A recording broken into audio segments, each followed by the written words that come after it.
الطاهرين وأصحابه ومن تبعهم بإحسان إلى يوم الدين أما بعد فقد قال الله تعالى في القرآن العظيم والفرقان المجيد بعد أعوذ بالله من الشيطان الرجيم بسم الله الرحمن الرحيم سبحانك لا علم لنا إلا ما علمتنا إنك أنت العليم الحكيم صدق الله العليم. எல்லா புகழுமே இறைவன் அல்லாஹ் ஜல்லஷானு தஆலா அவன் ஒருவனுக்கே உரித்தாகட்டுமாக.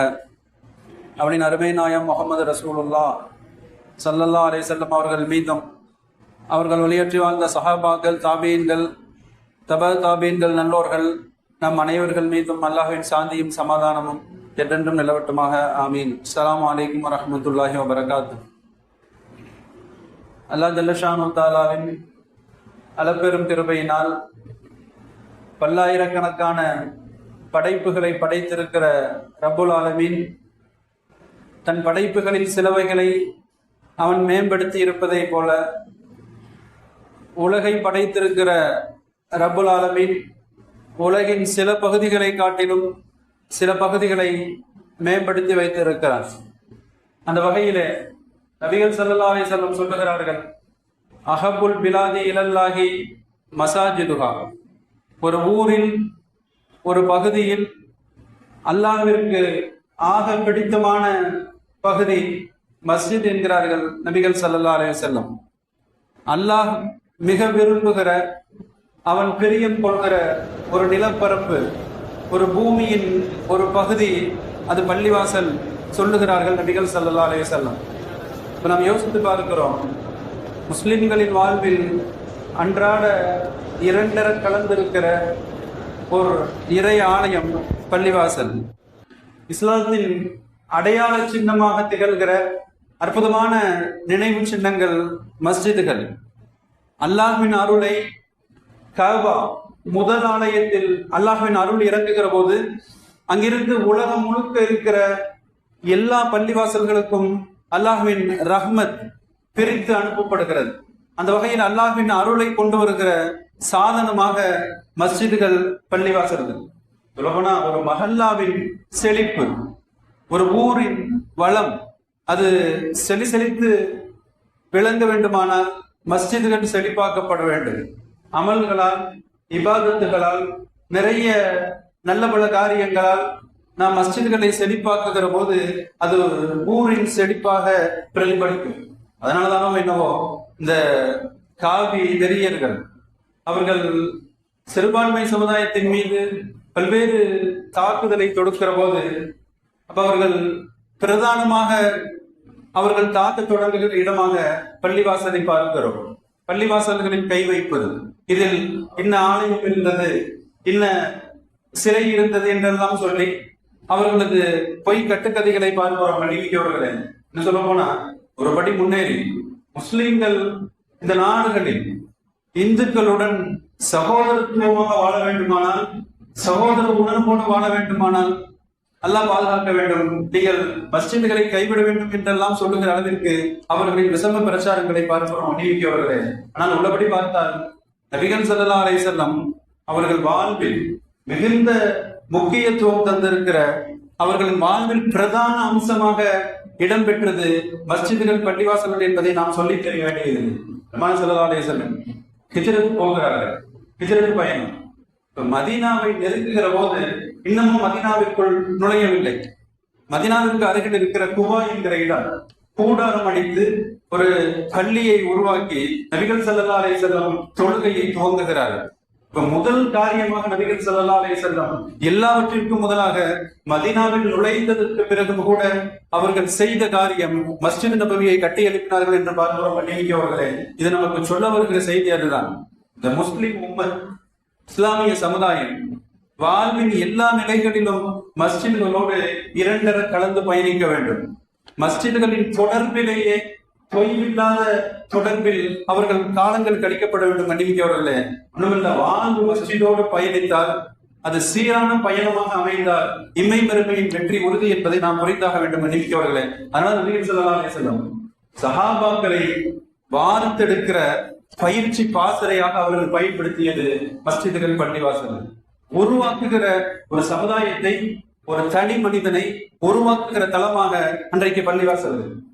சஹாபாக்களின் உள்ளங்களில் ஈமானை விதைப்பதற்கு அவர்கள் பயன்படுத்திய இடம் பள்ளிவாசல். நல்ல ஒழுக்கங்களை போதுவது, நாகரிகங்களை கற்றுத்தருவதற்கு நபிகள் நாயகம் தேர்ந்தெடுத்த இடம் பள்ளிவாசல். நீதி நேர்மையை நிலைநாட்ட வேண்டும் என்று சஹாபாக்களின் உள்ளங்களில் நீதி போதனைகளை சொல்லி சொல்லி அவர்களை நீதியாளர்களாக மாற்றிய இடம் பள்ளிவாசல். கண்டிப்பார்களே, ஏன் யுத்த கலைகளை கற்றுத்தந்த இடம் கூட மஸ்ஜித் நபவி, பள்ளிவாசல். நேர்மையாக வியாபாரம் செய்வது எப்படி நபிகள் நாயகம் பாடம் எடுக்கிறார்கள் பள்ளிவாசல். ஆட்சி முறை, கலீஃபாக்களாக தளபதிகளாக அவர்கள் அனுப்புகிற போது இஸ்லாமிய ஆட்சி முறையை சொல்லி அனுப்புகிறார்கள் இடம் மஸ்ஜித் நபவி. கண்டிப்பார்களே, ஏன் குடும்ப வாழ்வு குறித்து கூட மனைவி மக்களை பராமரிப்பது எப்படி, கவுன்சிலிங் வகுப்புகள் நடைபெறுகிறது மஸ்ஜித் நபவி. தாய் தந்தையின் கண்ணியம் என்ன, எவ்வளவு பணிவிடைகள் செய்யப்பட வேண்டும், நபிகள் ஸல்லல்லாஹு அலைஹி வஸல்லம் மஸ்ஜிதில் பாடம் நடத்துகிறார்கள். பெரியவர்களுக்கு தரப்பட வேண்டிய மரியாதை, சிறுவர்கள் மீது காட்டப்பட வேண்டிய அன்பு என்று ஒட்டுமொத்தமாக மஸ்ஜித்கள் அன்றைக்கு பல்கலைக்கழகமாக திகழ்ந்ததின் விளைவுதான் 1400 ஆண்டுகளை கடந்து கூட இஸ்லாமிய சாம்ராஜ்யம் இன்றைக்கு வீர்நடை போட்டுக் கொண்டிருக்கிறது. கண்ணிமிக்கவர்களே, ஆனா இன்னைக்கு கை செய்யறோம். நாம் பள்ளிகளை வெறுமனே 5 நேர தொழுகைகளுக்கு மாத்திரமே பயன்படுத்துகிறோம். வெறுமனே 5 நேர கடமைகளை நிறைவேற்றிய கையோடு நமக்கும் பள்ளிக்குமான தொடர்பு இன்றைக்கு குறுகி கொண்டிருக்கிறது. கண்ணிமிக்கவர்களே, சொல்லப்போனா பள்ளியின் தொடர்பு பலப்படுத்தப்பட்டால் எல்லா சந்தர்ப்பங்கள் சூழ்நிலைகளுக்கும் அல்லாஹ்வின் இல்லங்களை தேடி வருகிற ஒரு ஈமானிய உணர்வு அது உருவாக்கப்பட்டால் இம்மை மறுமையின் வெற்றி சாத்தியம். கண்ணிமிக்கவர்களே, இது சொல்லப்போனா மஸ்ஜிதுகள், பெருமானா ஸல்லல்லாஹு அலைஹி வஸல்லம் எவ்வளவு சிறப்புகள் இந்த உம்மத்தை ஆர்வப்படுத்துவதற்காக, பள்ளிக்கு தினந்தோறும் வந்து போக வேண்டும் என்பதற்காக.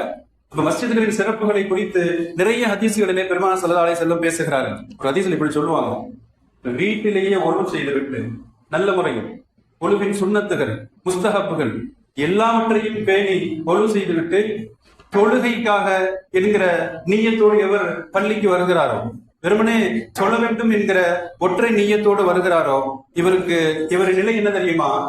ஹஜ்ஜுக்காக இஹ்ராம் கட்டி இருக்கிற ஹாஜியை போல அல்லாஹ் அவரை பார்த்து ஆனந்தம் கொள்கிறான் என்கிறார்கள் நபிகள் ஸல்லல்லாஹு அலைஹி வஸல்லம். ஒரு சாதாரண ஒரு அமல், பெரிய சிரமம் இல்லாத ஒரு செயல், ஆனாலும் அல்லாஹ் பார்த்து ஆனந்தம் கொள்ளுகிற அளவிற்கு இஹ்ராம் உடை தரித்திருக்கிற ஹாஜியை போன்ற சிறப்புக்கு சொந்தக்காரர். கண்ணிமிக்கவர்களே, பள்ளிக்கு நடந்து வருபவர். இன்னமும் பெருமானார் தொடர்ந்து சொல்றாங்க, பள்ளிக்கு வருகிற போது 2 கால்கள், அப்ப 2 எட்டுக்களை எடுத்து வைக்கிற போது ஒரு எட்டு அதனுடைய சிறப்பு என்ன தெரியுமா? பாவங்கள் மன்னிக்கப்படுகிறது. நீங்கள் வைக்கிற ஒரு எட்டு பாவங்கள் மன்னிக்கப்படுகிறது.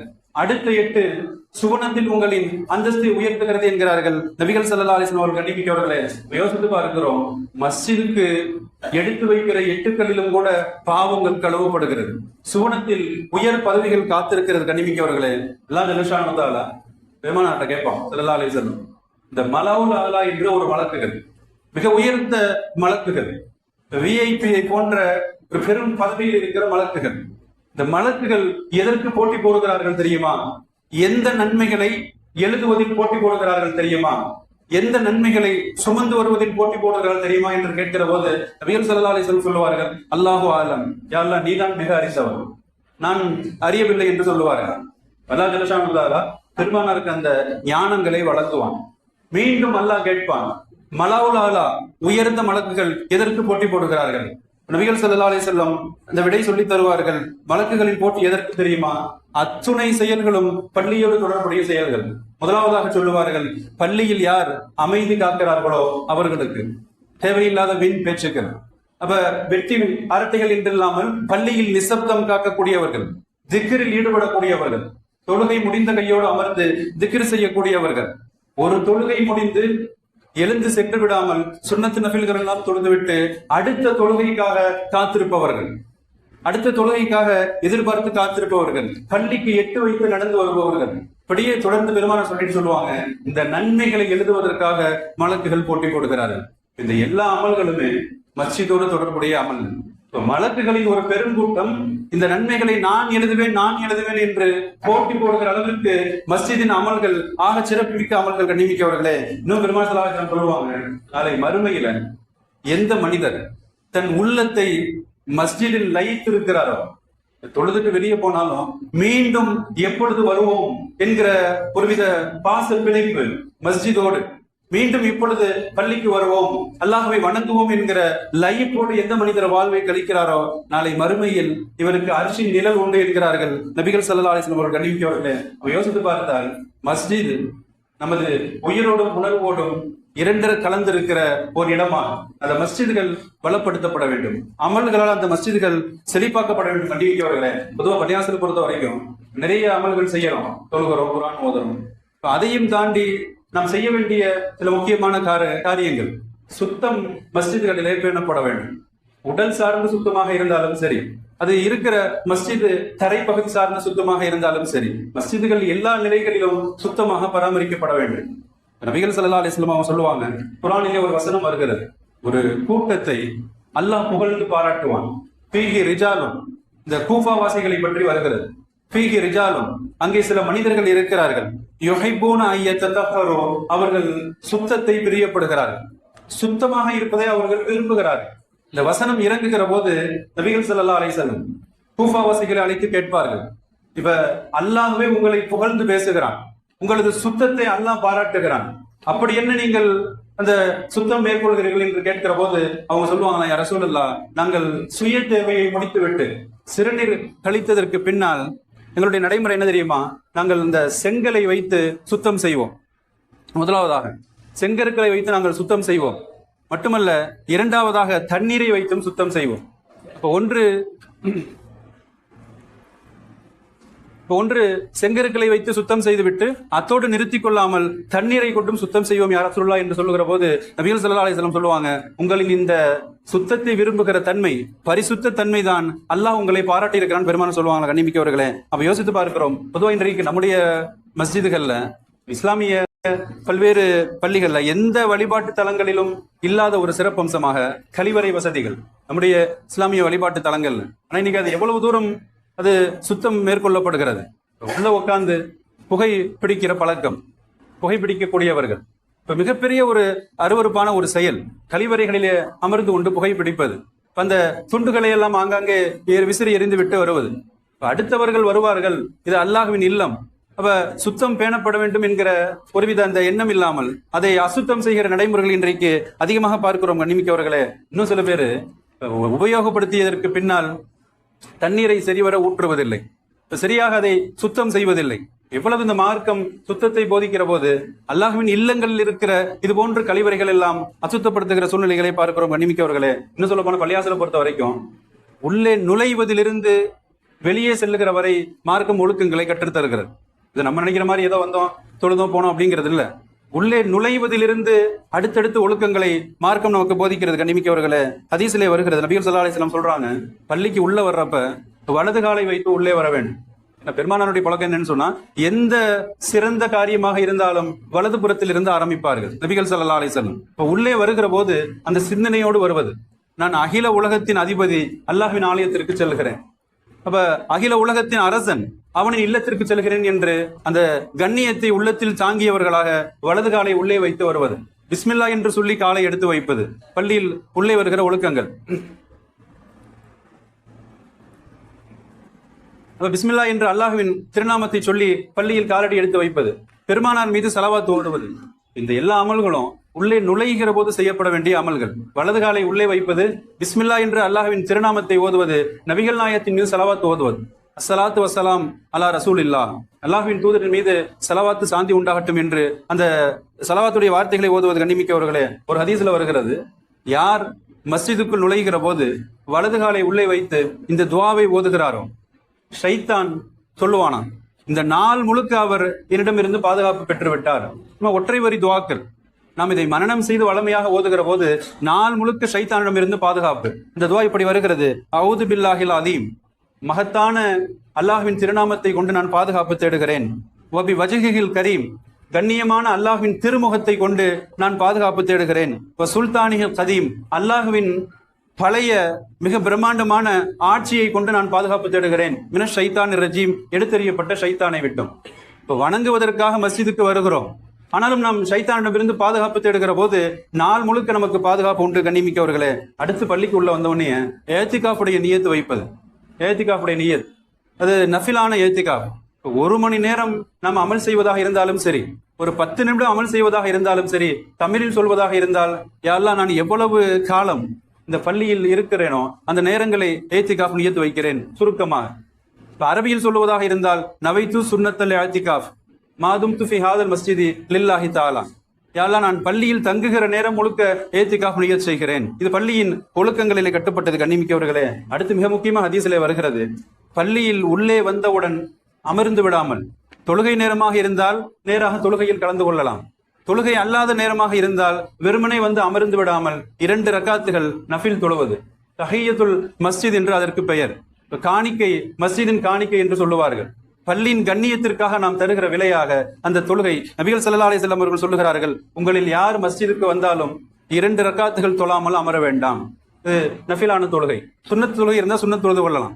எதுவும் இல்லாத போது 2 ரக்காத்துகள் இந்த தஹிய்யத்துல் மஸ்ஜித் காணிக்கை தொழுகை தொழப்பட வேண்டும். கண்ணிமிக்கவர்களே, அப்ப யோசித்து பார்க்கிறோம், நபிகள் ஸல்லல்லாஹு அலைஹி வஸல்லம் அவங்க மஸ்ஜிதின் ஒழுக்கங்களை குறித்து நிறைய பட்டியலிட்டு பேசுகிறார்கள். இன்னொரு மிக முக்கியமான ஒழுக்கம், மஸ்ஜிதுகளில், அல்லாஹ்வின் இல்லங்களில் சப்தங்கள் உயரக்கூடாது, சப்தங்களை உயர்த்தக்கூடாது. மார்க்கம் கடுமையாக கண்டிக்கிறது.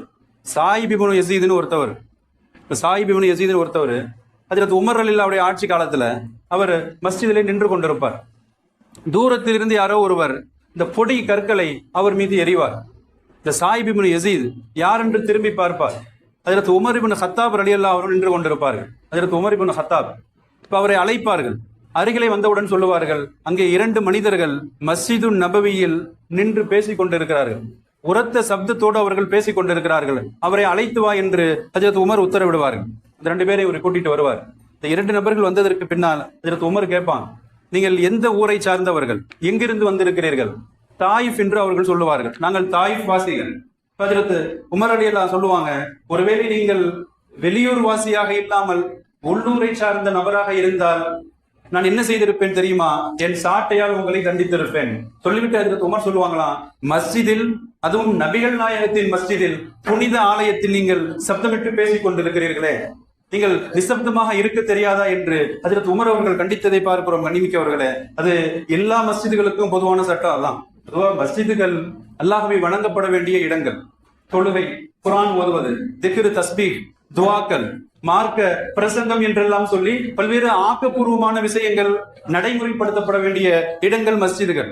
அது இல்லாம இன்னைக்கு மஸ்ஜிதுகளின் கண்ணியம் புரியாதாலோ என்னவோ, அல்லாஹ்வின் இல்லம் என்கிற மகத்துவம் விளங்காததாலோ என்னவோ, இன்றைக்கு பள்ளிகளில் நிறைய அவசியமற்ற பேச்சுக்களை பார்க்கிறோம்.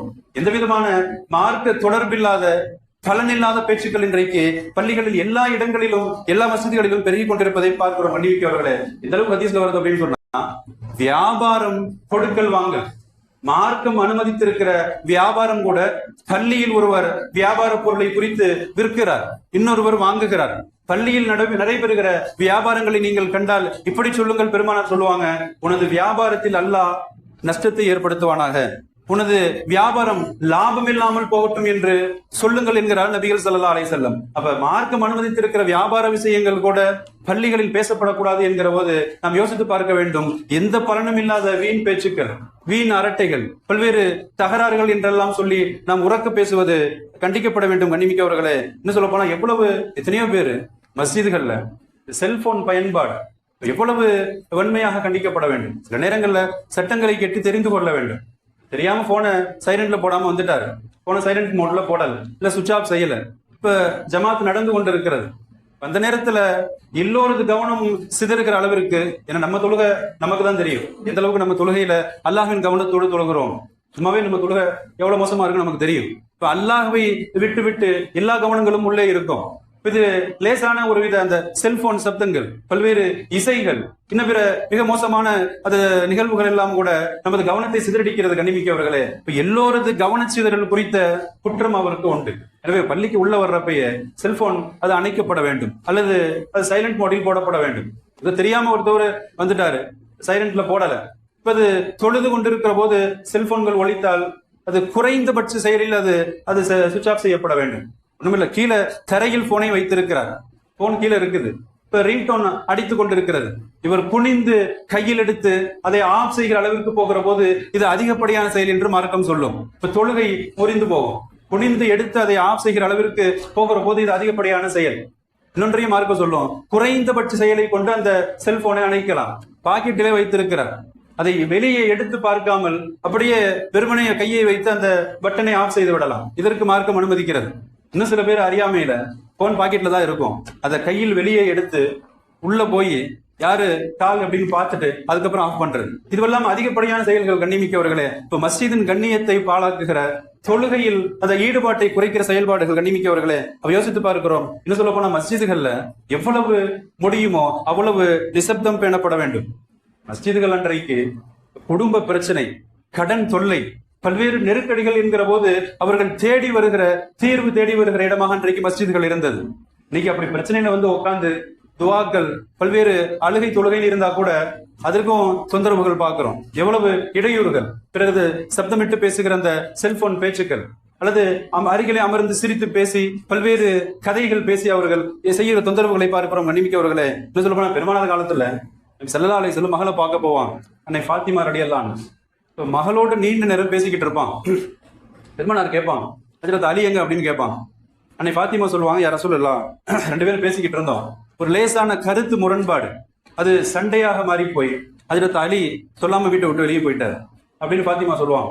நபிகள் ஸல்லல்லாஹு அலைஹி வஸல்லம் ஒரு நபரை அழைத்து ஹஜ்ரத் அலியை தேடி வர சொல்லுவார்கள். அவர் நேரம் மஸ்ஜித் நபவிக்கு தான் வருவார். ஹஜ்ரத் அலி உறங்கி கொண்டிருப்பார்கள். வந்து பெருமானார் சொல்லுவாங்க, யா ரசூலல்லாஹ், ஹஜ்ரத் அலி உறங்கி கொண்டிருக்கிறார். நபிகள் ஸல்லல்லாஹு அலைஹி வஸல்லம் மிக வேகமாக மஸ்ஜித் நபவிக்கு வருவாங்க.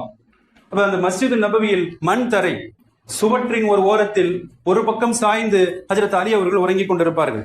நபிகள் ஸல்லல்லாஹு அலைஹி வஸல்லம் அவர்கள் ஹஜ்ரத் அலியின் முதுகில் படிந்திருக்கிற மண்ணை தட்டிவிட்டு சொல்லுவார்கள், யா அபத்துராப், ஹஜ்ரத் அலியோட பட்ட பெயர், மண்ணின் தந்தையே, அவரை எழுங்கள் என்று சொல்லுகிற போது அவர் எழுவார்களாம். மன்னிமிக்கவர்களே, யோசித்து பார்க்கிறோம். குடும்ப தகராறு தொடங்கி பல்வேறு கவலைகள், பிரச்சனைகள் என்று வருகிற போது அவர்கள் தீர்வு தேடி வந்த இடமாக மஸ்ஜிதுகள் இருந்திருக்கிறது. கண்ணிமிக்கவர்களே, ஆனா இன்னைக்கு உள்ள காலகட்டங்கள்ல எவ்வளவு தொழுகையாளிகளுக்கு இடையூறாக பேச்சுக்கள், திக்ர் செய்பவர்கள், துவாக்களில் ஈடுபட்டிருப்பவர்களின் கவனத்தை குலைக்கிற விதத்திலே செயல்பாடுகள். கண்ணிமிக்கவர்களே, அபூ சயீத் குத்ரி அவங்க சொல்றாங்க, குர்ஆன் ஓதுவது கூட மஸ்ஜிதுகளில், குர்ஆன் ஓதுவது கூட தொழுகையாளிக்கு இடையூறு என்று வருகிற போது கொஞ்சம் சப்தங்கள் குறைக்கப்பட வேண்டுமா? அல்லாஹ்வின் வேதத்தை ஓதுவது கூட தொழுகையில் திக்ரில் ஈடுபட்டிருக்கிற நபர்களுக்கு இடையூறு இல்லாமல் இருக்க வேண்டும் என்று மார்க்கம் பேசுகிறது. அபூ சயீத் குத்ரி ரலியல்லாஹு அவங்க சொல்றாங்க, பெருமானார் ஏத்திகாஃப் இருக்கிறாங்க மஸ்ஜித் நபவியில, கூடாரம் அடித்து ஏத்திகாஃப் இருக்கிறார்கள். மக்கள் எல்லோரும் ஆர்வத்தோடு குர்ஆன் ஓதுகிறார்கள். கொஞ்சம் சப்தம் உயர்கிறது. உரத்த சப்தத்தில் எல்லோரும் குர்ஆன் ஓதுகிற போது நபிகள் ஸல்லல்லாஹு அலைஹி வஸல்லம் கூடாரத்தின் திரையை விலக்கி எட்டி பார்த்து பெருமானார் சொல்லுவாங்களாம், உங்களில் எல்லோரும் அல்லாஹ்வோடு உரையாடி கொண்டிருக்கிறீர்கள், நீங்கள் ஒவ்வொருவரும் குர்ஆன் ஓதுவது அல்லாஹ்வோடு நீங்கள் உரையாடி கொண்டிருக்கிறீர்கள். சொல்லிவிட்டு பெருமானார் சொல்லுவாங்களாம், உங்களில் சிலரை நோவினை செய்ய வேண்டாம். குர்ஆன் ஓதுவதில் சப்தத்தை உயர்த்தி, அவரின் சப்தத்தை விட உங்கள் சப்தத்தை உயர்த்தி நீங்கள் ஓத வேண்டாம் என்று பெருமானார் தடுத்ததை பார்க்கிறோம். மன்னிமிக்கவர்களே, இப்ப இபாதத்துகள், குர்ஆன் ஓதுவது கூட பிறருக்கு வணங்குபவர்களுக்கு இடையூறு கூடாது என்கிற போது நாம் அமர்ந்து வீண் பேச்சுக்களை பேசுவது, வெட்டி கதைகளை பேசுவது, செல்போன்களில் பல்வேறு சண்டை சச்சரவுகளை உரத்த சப்தத்தில் பேசுவது எல்லாம் மஸ்ஜிதுகளில் தவிர்க்கப்பட வேண்டும். மன்னிமிக்கவர்களே, இது சொல்ல போனா வீட்டுக்கு போறப்ப கூட ஒழுக்கங்களை பேணுகிறோம். அடுத்தவருடைய வீட்டுக்கு போகிற போது ஒழுக்க நெறிகளை, பண்பாடுகளை பேணுகிறோம். அல்லாஹ்வின் இல்லத்திற்கு வந்து சொந்த வீட்டை போல நம்முடைய செயல்பாடுகளை பார்க்கிறோம். ஆடைகளில் ஒருவித சுதந்திர நிலைகள், செல்போன் பேசுவதில் ஒருவித சுதந்திர நிலைகள். சொல்லப்போனா உள்ளே நுழைகிற போது அச்சத்தோடு நுழைய வேண்டுமா? இப்ப அகில உலகங்களின் அதிபதி அவன் இல்லத்திற்கு வருகிறேன், இப்ப ஆக பெரும் அரசன் அல்லாஹ் ஜல்லஷானு தஆலா அவனது வீட்டிற்கு வருகிறேன் என்று சொல்லி பய உணர்வோடு உள்ளே நுழைய கடமைப்பட்டிருக்கிறோம். ஆனா இன்னைக்கு முழு சுதந்திரமாக நாம் மஸ்ஜிதுகளில் இருந்து கொண்டிருக்கிறோம். கண்ணிமிக்கவர்களே, அப்ப யோசித்து பார்த்தா, இன்னும் சொல்ல போனா மஸ்ஜிதுகளில் இறுதியாக இருக்கிற பொருட்களில் பயன்படுத்துதல் கூட பேணுதல் வேண்டும். மஸ்ஜிதுக்கு என்று ஏதேனும் பொருட்கள் வக்ஃப் செய்யப்பட்டால் அதை அந்த உரிய நோக்கத்திற்கு மாத்திரமே பயன்படுத்துவதற்கு அனுமதி இருக்கிறது. ஒண்ணுமில்ல, தண்ணி வைக்கிறாங்க மஸ்ஜிதுகள்ல, இப்ப வரக்கூடியவர்கள் குடிப்பதற்காக தண்ணி ரொம்ப சிரமமான நேரங்கள்ல, அது தொழுகையில் பள்ளியில் இருப்பவர்கள் பயன்படுவதற்கு அனுமதி இருக்கிறது. வீடுகளுக்கு அதை எடுத்துக்கொண்டு செல்வதற்கு அனுமதி இல்லை. காரணம், பள்ளிக்கு என்று வக்ஃப் செய்யப்படுகிறது. தண்ணீர் உட்பட எந்த பொருளாக இருந்தாலும் இது மஸ்ஜிதுக்கு, தொழுகையாளிகளுக்கு பயன்பாட்டிற்கு என்று அது வக்ஃப் செய்யப்பட்டால் அதை எடுத்து வெளியே பயன்படுத்துவதற்கு அனுமதி இல்லை. கண்ணிமிக்கவர்களே, அல்லாஹ் ஜல்லஷானு தஆலா மஸ்ஜிதின் கண்ணியத்தை உணர அல்லாஹ் கிருபை செய்வானாக. அல்லாஹ் அவனது இல்லத்தின் மதிப்பை, மரியாதையை உள்ளங்களிலே நிரப்புவானாக. அல்லாஹ் அவனது பள்ளியை கண்ணியப்படுத்தி வாழ தௌஃபீக் செய்வானாக. அல்லாஹ் நம் அனைவரையும் சுவனத்திலும் ஒன்று சேர்த்து அருள்வானாக. பள்ளியை அமல்களால் இபாதத்தாக அல்லாஹ் சிறப்பாக கிருபை செய்வானாக. வாஹிர் தஅவானா அல்ஹம்துலில்லாஹி ரப்பில் ஆலமீன்.